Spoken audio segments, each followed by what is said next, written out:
이 시간도 하나님의 은혜와 축복이 여러분들에게 함께 하시기를 주의 이름으로 축원드립니다. 옆 사람과 인사합니다. 사랑하고 축복합니다. 오늘 말씀은 솔로몬이 성전을 다 지어놓고 났을 때 하나님께서 솔로몬에게 하신 말씀이 되겠습니다. 이 말씀을 통해서 우리 함께 오늘 하늘문이 열리는 축복이라는 제목으로 함께 말씀을 나누려고 합니다. 우리 지난 시간에 2시간에 걸쳐서 광풍에 관한 말씀을 드렸습니다. 우리가 인생을 살다 보면 물질의 광풍을 만나기도 하고 또 질병의 광풍을 만나기도 하고 사람의 광풍을 만나기도 하고 환경의 광풍을 만나게 됩니다. 우리가 이 광풍을 만나는데 중요한 것은 이 광풍이 왜 생겨났고 또 이 광풍을 우리가 어떻게 극복을 해야 되는가, 또 광풍을 통해서 하나님께서 우리에게 주시고자 하시는 메시지, 은혜는 무엇인가, 이런 것을 우리가 알면 이 광풍을 우리가 쉽게 이겨내지는 못하겠죠. 그렇지만 그 광풍 속에서 우리가 이것을 이겨내고 큰 하나님의 은혜를 경험하게 되는 것을 깨닫기를 주의 이름으로 축원드립니다. 자, 그래서 오늘 우리가 먼저 첫 번째, 광풍의 그런 원인이 무엇인가?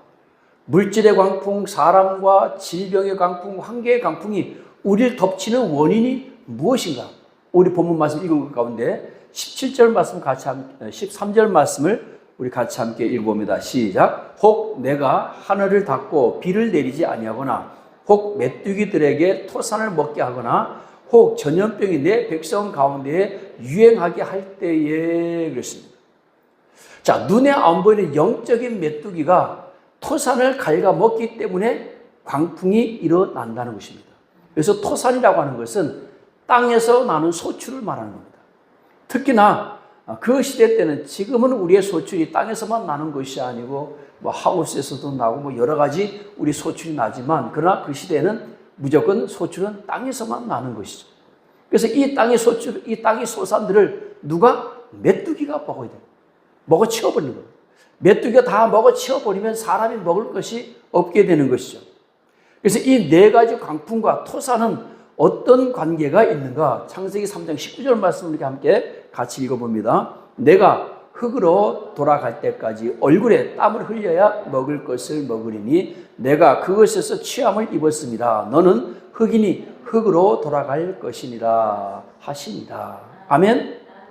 여러분, 모든 물질도 질병도 사람도 환경도 이게 다 어디서 왔느냐? 이게 다 흙으로부터 비롯됐다라고 하는 것을 우리는 깨달아야 될 줄로 믿습니다. 그래서 오늘 우리 아담과 하와가 하나님께 선악과를 따먹고 하나님께서 아담과 하와에게 내린 벌인데요. 내가 흙으로 돌아갈 때까지 얼굴에 땀을 흘려야 먹을 것을 먹으리라. 즉 우리의 소산은 어디에 있다? 땅에 있다는 것입니다. 우리가 먹고 살기 위해서 이 땅에서 우리가 얻은 것을 가지고 먹고 사는데, 바로 이 메뚜기가 우리의 토산을 먹어버리면 우리가 먹고 살기가 어려워지는 겁니다. 그래서 오늘은 이것이 우리에게 영적으로 어떤 의미가 있는지를 우리 함께 말씀을 나누려고 합니다. 자, 두 번째, 그러면 땅에서 생기는 문제를 어떻게 해결하는가? 이 땅에 우리에게 다가오는 이런 광풍들을 우리가 어떻게 해결할 것인가? 사람들은요, 이 광풍을 해결하기 위해서 우리가 어디에서 해답을 찾느냐? 땅에서 해답을 찾습니다. 왜? 땅에서 왔으니까. 땅으로부터 질병이 오고 물질의 문제가 오고 환경의 문제가 오고 모든 것이 땅으로부터 오기 때문에 사람들은 그 문제를 해결하기 위해서 어디에서 찾으려고 애를 쓰느냐? 땅에서 그 해결을 찾으려고 애를 쓴다라고 하는 것입니다. 사랑하는 여러분, 어디에 문제가 있느냐? 우리 아까 읽었던 본문 말씀을 다시 한번 같이 읽어봅니다. 13절 시작. 혹 내가 하늘을 닫고 비를 내리지 아니하거나 혹 메뚜기들에게 토산을 먹게 하거나 혹 전염병이 내 백성 가운데 유행하게 할 때에 그랬어요. 저는 문제가 어디에서 오냐면요, 하늘을 닫고 그랬어요. 누가? 하나님께서. 혹 내가 하늘을 닫고 비를 내리지 아니하든지 그랬어요. 즉 다시 말하면 문제가 어디에 있느냐? 하늘이 닫혔다는 겁니다. 그러니까 우리의 문제가 땅에 있는 것이 아니고, 해답이 땅에 있는 것이 아니고 어디에 있다? 하늘에 있다는 것입니다. 하늘을 닫고 비를 내리지 아니하든지 메뚜기로 토산을 먹게 하겠다.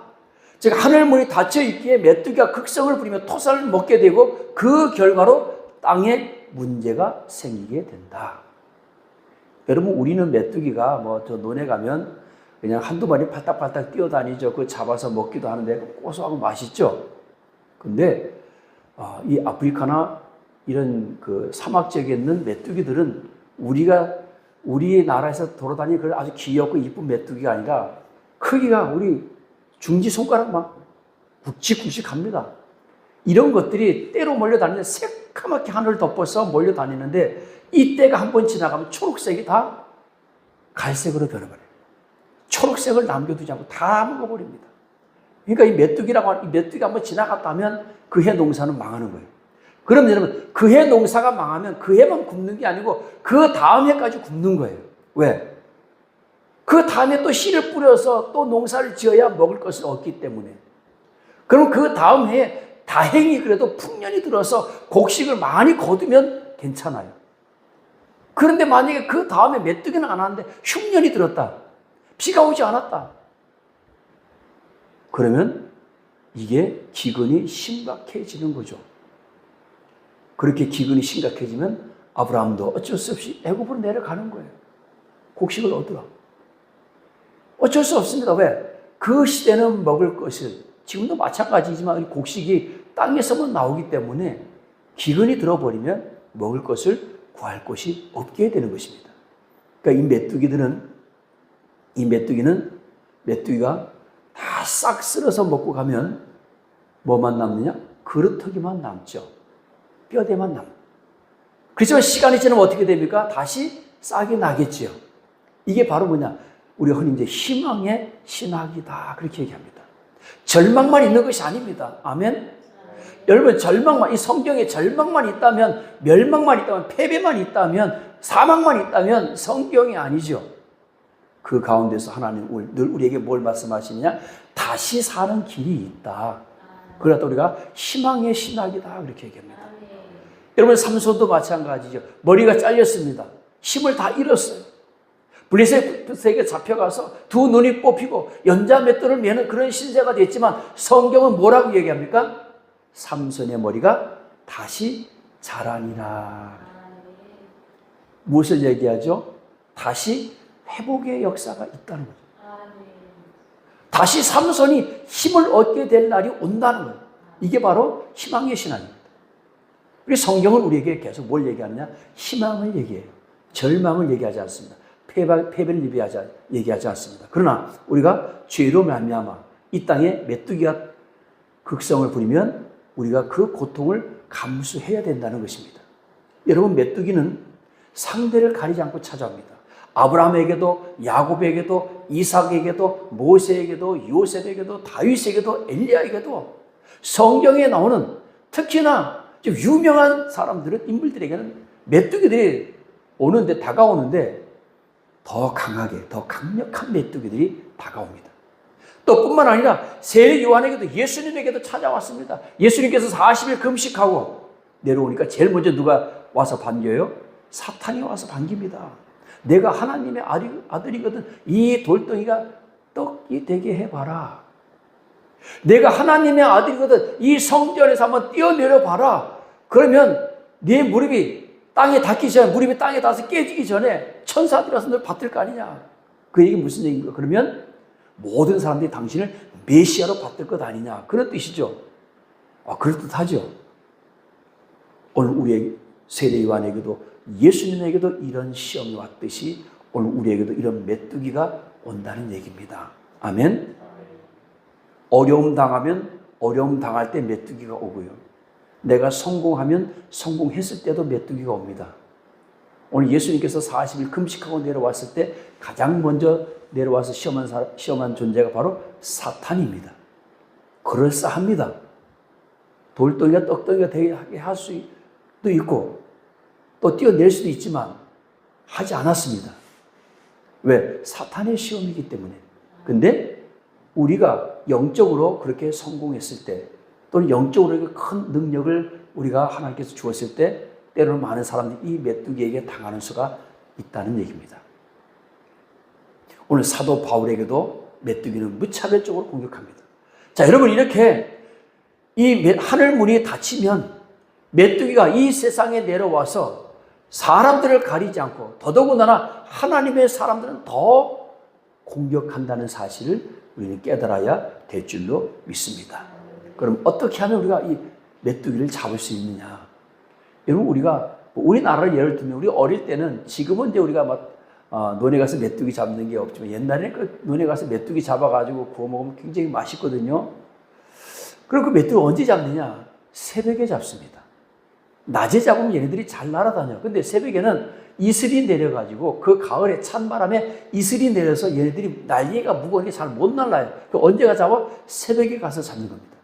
자, 그럼 우리 인생의 저주를 가져다주는 이 메뚜기를 어떻게 잡느냐? 다시 한번 읽어봅니다. 시작. 혹 내가 하늘을 닫고 비를 내리지 아니하거나, 혹 메뚜기들에게 토산을 먹게 하거나, 혹 전염병이 내 백성 가운데 유행하게 할 때에 다시 하늘 문이 열리면 됩니다. 아멘. 하늘 문이 열리면, 하늘 문이 열려서 은혜의 단비가 내리면 메뚜기는 죽고 물질과 사람과 환경의 나무에서 다시 싹이 나고 꽃이 피고 좋은 열매가 맺게 되는 줄로 믿으실 주의 이름으로 축원드립니다. 다시 하늘 문이 열리면, 하늘 문이 와서 비가 내리면 메뚜기를 잡을 수 있게 되는 것입니다. 자, 그럼 여러분, 하늘의 문제는 어디에 문제가 있는가? 마태복음 16장 19절 말씀을 함께 같이 읽어봅니다. 시작. 내가 천국 열쇠를 내게 주리니 내가 땅에서 무엇이든지 매면 하늘에서도 매일 것이요 내가 땅에서 무엇이든지 풀면 하늘에서도 풀리리라. 아멘. 자, 그럼 여러분, 하나님께서 혹 내가 하늘을 닫고 그랬는데, 이 하늘을 닫고 비를 내리지 아니해서 이 땅에 메뚜기가 모든 곡식을 다 잡아먹고 또 전염병이 생기고 이렇게 생겼는데, 그 하늘 문을 누가 여느냐? 오늘 뭐라고 얘기합니까? 성경은 천국 열쇠를 네게 주는, 여기 네게 할 때 너는 누구냐? 베드로입니다. 베드로, 내가 땅에서 무엇인지 매면 하늘에서도 매일 것이요 내가 땅에서 무엇인지 풀면 하늘에서도 풀리리라. 아멘. 하늘 문이 열고 닫는 거 누가 하는 거라고요? 땅에서 우리가 하는 겁니다. 아멘. 내가 열고 내가 닫는 거예요. 그 은혜를 여러분 받으시길 주의 이름으로 축원드립니다. 베드로가 무엇을 했다고? 주는 그리스도시요 살아계신 하나님의 아들이십니다. 이 고백했다고요. 오늘 사랑하는 여러분들이 마찬가지, 주는 그리스도시요 살아계신 하나님의 아들이십니다. 영접하는 자, 곧 그 아들을 믿는 자들에게는, 그 이름을 믿는 자들에게는 하나님의 자녀가 되는 권세를 주셨으니, 아멘. 즉 우리가 예수를 믿음으로 말미암아 우리가 하나님의 자녀가 됐다는 거예요. 하나님의 자녀가 됐기 때문에 하나님께서 우리에게 무엇을 주셨느냐? 만능 열쇠를 주셨어요. 그래서 우리가 땅에서 열면 하늘에서도 열리고, 땅에서 풀면 하늘에서도 풀리고, 땅에서 매면 하늘에서도 매이고, 하늘 문을 열고 닫는 권세를 누구에게 주셨느냐? 오늘 우리에게 주셨다는 것입니다. 아멘. 여러분 꼭 기억하시길 주의 이름으로 축원드립니다. 그러니까 우리가 왜 하나님, 왜 하늘 문을 안 열어주세요? 왜 내게 은혜를 주지 않으세요? 이렇게 한탄하는 기도를 하면 안 되는 겁니다. 왜? 내가 열고 내가 닫기 때문에, 그 권세를 우리에게 주셨기 때문에. 아멘. 그 하늘 문을 여는 열쇠가 여러분 손에 주어져 있다는 사실을 깨닫기를 주의 이름으로 축원드립니다. 하늘 문을 열고 닫는 것은 바로 우리의 사람의 행동에 의해서 열리기도 하고 닫히기도 한다. 자, 마지막 세 번째, 그러면 우리의 행실은 어떤 영향을 미치는가? 땅이 저주받는 것이 정말로 사람의 행실과 관계가 있는가? 창세기 3장 17절 말씀을 함께 같이 읽어봅니다. 시작. 아담에게 이르시되 내가 내 아내의 말을 듣고 내가 내게 먹지 말라 한 나무의 열매를 먹었은즉 땅은 너로 말미암아 저주를 받고 너는 내 평생에 수고하여야 그 소산을 먹으리라. 아담과 하와가 선악과를 따먹음으로 인해서 하나님과의 관계가 단절이 되었습니다. 그래서 아담으로 인해서 땅이 저주를 받았어요. 땅은 아무 죄도 없는데, 그렇다고 해서 땅에 따먹으라 하는 것도 아닌데 땅이 저주를 받았어요. 너는 평생에 수고하여야 그 소산을 먹으리라. 사람의 잘못된 행실이 뭐했다? 땅에 영향을 미쳤다는 것입니다. 사람의 잘못된 행실이, 즉 하나님의 말씀에 불순종함으로 죄를 짐으로 뭐했다? 땅이 저주를 받았다는 것입니다. 그래서 하늘문이 닫히고 비가 내리지 않고 메뚜기 떼가 토산을 먹고 땅은 저주를 받아서 가시덤불과 엉겅퀴를 내었다는 거예요. 그래서 창세기 3장 18절에 보면 땅이 내게 가시덤불과 엉겅퀴를 낼 것이라 내가 먹을 것은 밭의 채소인즉. 그러니까 우리 삶에 나타나는 가시덤불과 엉겅퀴는 누구 때문이다? 우리 때문이다. 우리 때문에 땅에 가시덤불이 생겼고 엉겅퀴가 생겼다는 것입니다. 그러면 그 가시덤불과 엉겅퀴는 누가 제거하느냐? 우리가 제거하는 겁니다. 그 책임이 우리에게 있는 겁니다. 그래서 예수님께서 밭의 비유를 말씀하실 때 길가밭에 씨가 떨어지고 돌짝밭에 떨어지고 가시덤불 속에 떨어지고 좋은 밭에 떨어졌을 때 그 밭이 바로 우리 마음이라고 했습니다. 우리 마음밭에 하나님의 말씀이 떨어질 때 어떤 사람은 길가밭이고 돌짝밭이고 가시덤불밭이어서 다 열매를 못 맺는 거예요. 새가 와서 쪼아먹어버렸고 돌에 뿌려져서 싹이 나는 듯하다 말라 죽어버렸고 가시덤불은 죄와 이 세상의 염려 때문에 말라 죽어버렸어요. 기운이 없어 죽어버렸어요. 그래서 열매를 못 맺는 거예요. 근데 좋은 땅에 씨가 뿌려지니까 100배, 60배, 30배 결실을 맺었다는 것입니다. 그러니까 땅이 우리로 인해서 저주를 받았기 때문에 가시덤불과 엉겅퀴를 냈어요. 그리고 우리가 그 수고를 해야만이 거기서 우리가 곡식을 얻을 수가 있습니다. 그 가시덤불과 엉겅퀴를 제거하는 것이 누구에게 달렸느냐? 우리 손에 달렸다는 것입니다. 그래서 우리는 늘 마음밭을 기경해야 됩니다. 그래서 길가밭 딱딱한 밭을 갈아엎어야 됩니다. 돌들을 골라내야 되고 가시덤불과 엉겅퀴를 뽑아내서 늘 좋은 밭으로 만들어야 됩니다. 여러분 농사 안 지어봐서 잘 모르죠. 농사를 지으면요, 그 곡식들은 물 주고 가꾸고 풀 뽑고 뭐 약 뿌리고 이렇게 해도 잘 안 자라는데 이 잡초들은 그렇지 않아요. 그냥 비만 한번 훅 지나가면 그냥 쑥쑥 자랍니다. 그리고 농사를 짓지 않고요, 1년만 내버려둬 보세요. 완전히 그냥 잡초밭이 돼버립니다. 한 몇 년만 지나가 버리면 여기가 밭인지 산인지 구분이 잘 되지 않습니다. 그렇기 때문에 우리 신앙생활도 마찬가지인 거예요. 내가 과거에 신앙생활 20년, 30년 아무리 열심히 했어도 딱 1년만 한번 쉬어보세요. 그동안 20년, 30년 믿은 게 아무 의미가 없어져 버립니다. 그 정도로 영적인 문제도 마찬가지입니다. 그래서 우리는 늘 날마다 뭐 해야 돼요? 우리 이 밭을, 마음밭을 기경해야 됩니다. 결론에서 이제 그 말씀을 드리겠습니다. 그리고 축복도 저주도 땅으로 왔지만 축복도 땅으로 오는 줄로 믿으실 주 여러분으로 축원드립니다. 우리 창세기 26장 12절 말씀 같이 12절 13절 같이 있습니다. 시작. 이삭이 그 땅에서 농사하여 그 해에 100배나 얻었고 여호와께서 복을 주심으로 그 사람이 창대하고 왕성하여 마침내 거부가 되어. 아멘. 이삭이 여러분 그 해에 농사를 지었는데 그 땅에서 100배나 얻었다는 거예요. 즉 다시 말하면 이전 해에 쌀 한 가마 했는데 올해는 100가마를 했다는 거예요. 그래서 그 쌀을 창대하고 왕성해서 마침내 뭐가 됐다? 거부가 됐다. 그 시대에 거부라는 건 다른 거 없어요. 양이 많아지고 소의 숫자가 많아지고 낙타의 숫자가 많아지고 그리고 곡식을 밀과 보리를 곡식을 많이 거두는 거예요. 이삭의 별명은 순종입니다. 이삭의 하나님의 말씀에 순종했을 때 그 결과는 100배의 축복과 거부가 되게 하셨다는 것입니다. 땅으로부터 저주가 왔듯이 땅으로부터 복이 오는 겁니다. 그러니까 이 세상은 뭐냐? 우리에게 하나님께서 기회를 주신 겁니다. 축복받을 기회를 주시고 또 때로는 저주받을 기회를 주셨는데 저는 이왕이면 여러분들이 하나님께서 주신 이 세상에 널린 축복을 받는 저와 여러분 되실 주 이름으로 축원드립니다. 오늘 결론의 말씀을 드립니다. 그러면 하늘문이 열리는 축복을 받아야 되는데 어떻게 하면 하늘문이 열리는 축복을 받을 수 있느냐? 하늘문이 열려서 비가 내려야 메뚜기를 막아주셔야 온전한 결실을 맺을 수 있습니다.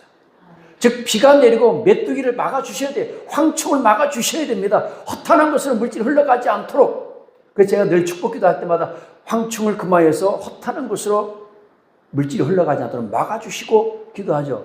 말라기서에 예수님께서 너희가 11조 헌물을 드려보라 했을 때 하나님께서 약속하신 말씀입니다. 내가 황축을 금하여 주겠다. 헛하는 곳에 물질이 흘러가지 않겠다. 막아주겠다는 겁니다. 즉 하늘 문이 열리는 축복을 받는 비결이 뭐냐? 오늘 본문 말씀에서 함께 찾아볼 텐데요. 14절 말씀을 함께 같이 읽어봅니다. 역대하 7장 14절 말씀 같이 있습니다. 시작. 내 이름으로 일컫는 내 백성이 그들의 악한 길에서 떠나 스스로 낮추고 기도하여 내 얼굴을 찾으면 하늘에서 듣고 그들의 죄를 사하고 그들의 땅을 고칠지라. 아멘. 뭐하라? 기도하라. 너희가 스스로 낮추고 악한 길에서 떠나서 스스로 낮추고 기도하여 내 얼굴을 찾으면 하늘에서 듣고 그들의 죄를 사하고 그들의 땅을 뭐한다? 고친다. 땅을 고친다는 얘기는 무슨 말씀입니까? 하늘문을 열어서 비를 내리겠다는 거예요. 비가 내려야 나무가 자라고 곡식이 자라고 풀이 자라고 그리고 강에 물이 흐르고 그래야 이 사람들이 세상에 사는 거예요. 비만 안 내려도 어떻게 됩니까? 곡식도 없어지죠. 물도 없어지면 먹을 물도 없어지고 물이 없어지면 어떤 현상이 일어나는지 아세요? 또 전염병이 생겨요. 그러니까 너희가 악한 길에서 떠나 스스로 낮추고 기도하면 하나님께서 뭐 하겠다? 땅을 고쳐주시겠다. 왜? 무슨 말씀이죠? 저주받았으니까 땅을, 그 저주받은 땅을 내가 고쳐주겠다. 자, 두 번째 15절 말씀 우리가 함께 같이 읽습니다. 시작. 이곳에서 하는 기도에 내가 눈을 들고 귀를 기울이겠다. 내 눈과 내 마음이 항상 여기에 있으리라. 아멘. 이곳이 어디예요? 솔로몬이 성전을 짓고 나서 봉헌 예배, 봉헌식을 드리고 나서 이게 하나님께서 주신 말씀이거든요. 성전 봉헌 예배 드리고 나서. 이곳이 어디야? 솔로몬이 지은 성전에서. 여러분, 지금 많은 사람들이 성도가 건물이 성전은 건물이 아니고 성도가 건물이야, 성도가 성전 이렇게 막 얘기하는데요. 다 맞아요. 건물도 성전이고 성도도 성전입니다. 근데 중요한 거는 이곳에서 하나님께서 기도하라. 너희가 성전이면 그 성전이 너희가 기도하라는 거예요. 또 건물이 성전이면 건물에서 기도하라는 거예요. 그러나 오늘 솔로몬 얘기는 이곳에서 하는 기도에 내가 눈을 두고 귀를 기울이겠다. 내 눈과 내 마음이 항상 여기에 있겠다. 아멘. 하나님은 지금도 여전히 성전에 계십니다. 건물이 되었든 성도가 되었든 무소부지하신 하나님이시라도 성전에 계시겠다. 건물이 이곳에 계시고 성전은 여러분들 마음속에 하나님 계시겠다고 약속하시는 겁니다. 언제까지? 영원히 항상 여기에 내가 있겠다. 할렐루야. 그래서 여러분 우리가 교회 와서 기도하는 겁니다. 아멘. 그리고 마지막 세 번째 결론입니다. 율례와 법규를 지키면 17절 말씀 같이 했습니다. 내가 만일 내 앞에서 행하기를 내 아버지 다윗이 행한 것 같이 하여 내가 내게 명령한 모든 것을 행하여 내 율례와 법규를 지키면 솔로몬에게 약속한 겁니다. 왕위를 견고케 하고 왕위가 끊어지지 않게 하겠다. 아멘. 뭐하면? 하나님께서 명령한 모든 것을 지키면. 아멘. 오늘 사랑하는 여러분, 우리가 이 땅에서 축복받으려면 하늘문이 열려야 됩니다. 그 하늘문 누가 연다고요? 내가 열고 닫는 겁니다. 아멘. 꼭 기억하시기 주의 이름으로 축원드립니다. 그리고 여러분들이 기도하시기 바랍니다. 어디서? 성전에서. 그래서 여러분 우리가 교회에 와서 저도 지금 7시간 기도할 때는 성전에 와서 기도하죠. 우리가 생활기도라고 있습니다. 생활기도는 뭐냐? 내 삶 속에서 기도하는 거예요. 그러면 내가 있는 그곳이 성전이 되는 거예요. 왜? 우리 성도가 성전이라니까. 내가 직장에서 기도하면 그곳이 성전이 되는 거예요. 내가 집에서 기도하면 그곳이 성전이 되는 겁니다. 아멘. 그래서 여러분 어느 곳에 있든지 우리가 교회에서 하는 기도와 그리고 내가 삶 속에서 하는 기도, 이 기도가 이어지고 그리고 우리가 하나님의 말씀대로 살아갈 때 하늘문이 열리고 그 축복이 여러분들이 임하는 줄 믿으시기를 주의 이름으로 축원드립니다. 기도합니다.